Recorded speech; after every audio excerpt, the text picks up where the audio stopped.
తెలుగు ప్రజలందరికీ నమస్కారం. ഓ നീ ഇപ്പോഴും ഇവിടെ ഉണ്ടോ? ഫ്ലാഷ് ബാക്ക് അവതരിപ്പിച്ച് അദ്ദേഹത്തെ വികാരാധീനാക്കരുത് കല്യാണി അമ്മായി. And finally my boys and girls, I love you so much.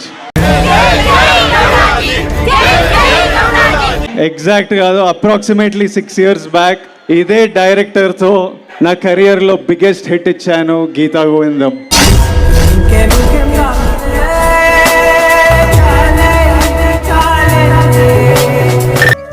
മിടുക്കനായിരുന്നു. പിന്നെ എന്തൊക്കെയോ സംഭവിച്ചു. പതുക്കെ അവനൊരു തോൽവിയാവാൻ തുടങ്ങി. ఆ తర్వాత అదే ప్రయత్నంతోనే మిమ్మల్ని ఎంటర్టైన్ చేయాలి, మీకు మంచి సినిమాలు ఇవ్వాలి అని ఎంతో ట్రై చేశా. కానీ ఇప్పటి వరకు గీతా గోవిందంని బీట్ చేసే సినిమా రాలేదు, చేయలేదు.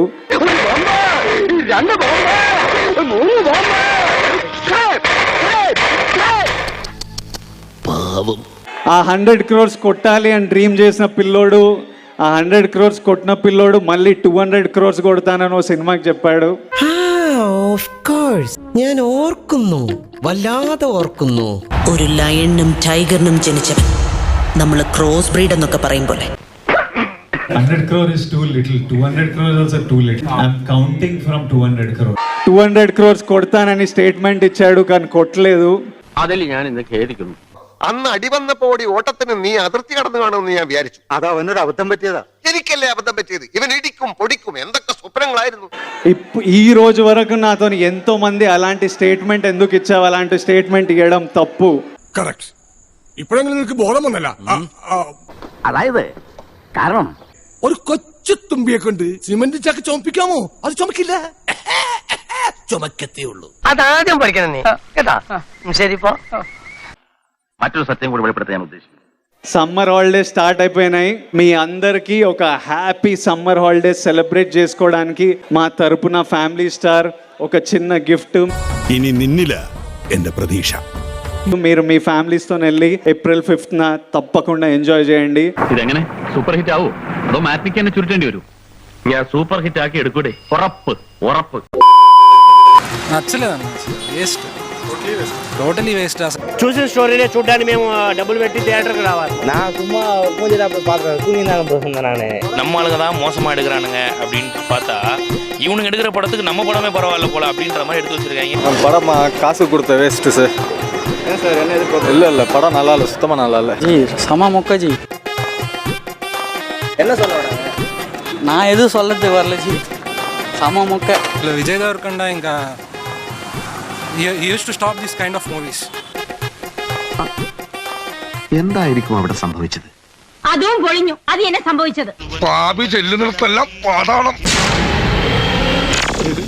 അയ്യോ, ഞാനൊരു ഉദാഹരണത്തിന് പര്യായം പറഞ്ഞതേ ഉള്ളൂ. ഇനി ആരും സൂത്രം കാണിച്ചു കേട്ടാ. ഏയ് யாருப்பா நீ? யாருன்னு கேக்குறேன்ல. കണ്ടാ തന്നെ അറിഞ്ഞൂടെ ആള് ഗുലാംബരിച്ചാണെന്ന്. ഏയ് ഒന്നതാപ്പാ, കേട്ടുകിട്ടേ ഇരിക്കല്ലേ. ഇവൻ ശരിയല്ല. ഇവന്റെ ഉണ്ടകണ്ണ് കണ്ടാലറിയാം, കള്ള ലക്ഷണമുണ്ട്.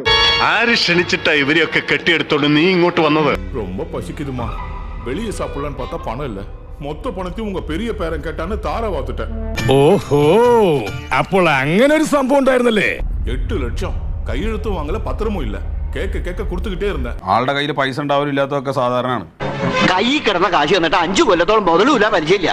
ഇപ്പൊ കേക്കലാന്ന് பார்த்தா ഫോണേ എടുക്കരുതില്ല, തലമறைவா சுத்திக்கிட்டு இருக்கான். ഇതിന് സമാധാനം പറയിപ്പിക്കാതെ ഗംഗാധരനോട് പോവില്ല.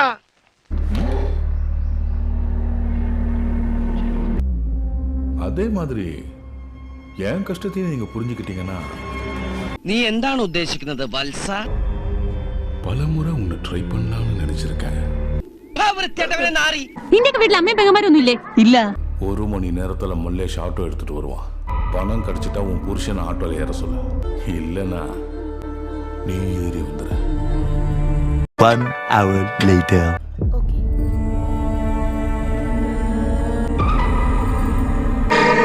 வந்துட்டியா? அழகாத்தான் இருக்க. അവിടെയാണ് ശരിക്കും test. Hi ma'am. Hi sir. നീ തീർന്നടാ, നീ തീർന്നു. ചക്ക് ദേ ഇന്ത്യ. എന്തൊക്കെയാണ് നടക്കുന്നേ? എന്തൊക്കെയാ? പ്രതീക്ഷയ്ക്ക് വിപരീതമായി പലതും ഇവിടെ സംഭവിക്കും. അതായത് കാണാൻ പോകുന്ന പൂരം എന്തിനാ പറഞ്ഞറിയിക്കുന്നത്? டேய் இன்னைக்கு உங்களுக்கு ஸ்கூலும் டியூஷன்ஸும் இல்லை. சித்தப்பா உங்களுக்கு ஒரு லெசன் டீச் பண்ண போறேன். இது உங்களுக்கு எந்த கிளாஸ்லயோ புக்ஸ்லயோ இருக்காது. நம்ம ஃபேமிலி கிட்டயோ இல்ல நம்ம ஃபேமிலியில இருக்கிற லேடிஸ் கிட்டயோ எவனாவது வந்து தப்பா பிஹேவ் பண்ணா நீங்க என்ன பண்ணணும், அந்த சிச்சுவேஷனை எப்படி ஃபேஸ் பண்ணணும்னு சொல்லி தர போறேன். நீங்க பார்க்கணும், கேட்கணும். ஃபியூச்சர்ல தேவைப்படுறப்ப எதை பத்தியும் யோசிக்காம யூஸ் பண்ணணும். A few minutes later. நம்ம வீட்ல இருந்தா ஹாப்பியா சேஃபா இருப்பாங்கன்னு நம்பி நம்ம ஃபேமிலியோட சம்பந்தம் வச்சிருக்காங்கன்னா வந்திருக்கிறது மருமக இல்ல, நம்ம வீட்டு യജമാൻ. പണ്ഡിതനാണെന്ന് തോന്നുന്നു. അർത്ഥം പറഞ്ഞൊന്നും കേട്ടില്ലേ?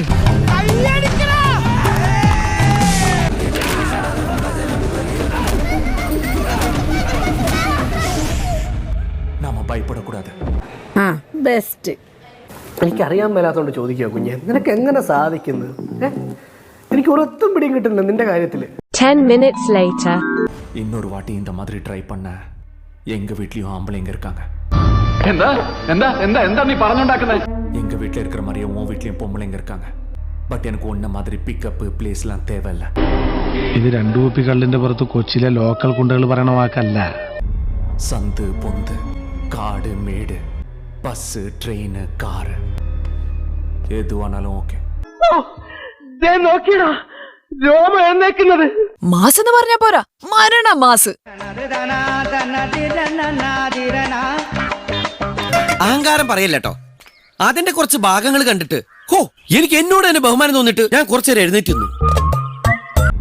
സന്ത് പൊന്ത് കാട് മേട് എതുവാനാലും ഓക്കെ. ആരാ വാർത്ത എഴുതിയത്? ഞാനാ. എന്താ ഏയ് ഒന്നുമില്ല, അല്ലെങ്കിൽ ഇത്രയും വൃത്തിയിട്ട ഭാഷ വരില്ല. ചേട്ടോ, നാക്കിന് എല്ലില്ല എന്ന് വെച്ച് എന്ത് പുല്ലും പറയണ ശരിയല്ല. അത് പല്ലിന് കേടാ. പാണ്ടിക്കരിമ്പാറ പോലെയാണ് മോനെ. ഇനി ചെവി തോണ്ടാൻ പോലും നീ പേന എടുത്തെന്നറിഞ്ഞ നിന്റെ കൈ ഞാൻ വെട്ടു. പോയിടാ അവിടെ. അവന്റെ ഒരു വെറൈറ്റി. അടുത്ത രംഗം കൂടെ അല്ലേട്ടാ അതെ നീ ഒന്ന് അനുഭവജ്ഞാനം കൊണ്ടും പിന്നെ തന്നോടുള്ള വാത്സല്യം കൊണ്ടും പറയാണ്. ഈ ബ്ലഡി ഫൂളും ആയിട്ടുള്ള കൂട്ടുകെട്ടും നിങ്ങൾക്ക് അത്ര നല്ലതല്ല. ഇല്ലെങ്കിൽ പിന്നെ എനിക്കൊന്നും പറയാനില്ല.